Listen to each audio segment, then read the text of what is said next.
আসসালামু আলাইকুম রাহমাতুল্লাহ।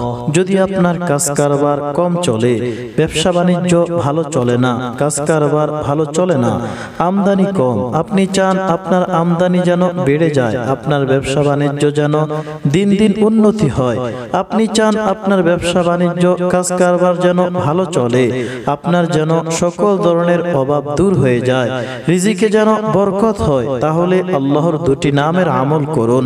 ইনশাআল্লাহ অভাব অনটন দূর হয়ে যাবে, ব্যবসা বাণিজ্যে উন্নতি লাভ হবে, আমদানি বেড়ে যাবে। ওয়াজিফাটি কিভাবে করবেন? 5 ওয়াক্ত নামাজ অবশ্যই আদায় করবেন এবং ফজরের নামাজের পর ও আসরের নামাজের পর এই দুটি আমল করবেন। সকালে ফজরের নামাজের পর ইশরাকের পূর্বে এই আমলটি করবেন। সর্বপ্রথম 11 বার দুরূদ ইব্রাহিম পড়ুন, অতঃপর 500 বার আল্লাহর এই দুটি নাম একসাথে মিলিয়ে পড়ুন।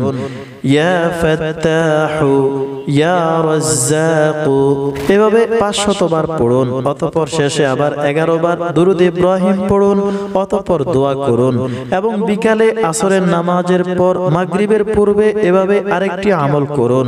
সর্বপ্রথম 11 বার দুরূদ ইব্রাহিম পড়ুন, অতঃপর 313 বার আল্লাহর এই দুটি নাম পড়ুন, ইয়া ফাত্তাহু ইয়া বাসিতু। শেষে আবার 11 বার দুরূদ ইব্রাহিম পড়ুন, অতঃপর দোয়া করুন। ইনশাআল্লাহ ব্যবসা বাণিজ্যে উন্নতি লাভ হবে, অভাব দূর হয়ে যাবে, আমদানি বেড়ে যাবে। প্রতিদিন সকালে এবং বিকালে এভাবে আমলটি করুন, লাগাতার 41 দিন এভাবে আমল দুটি করুন।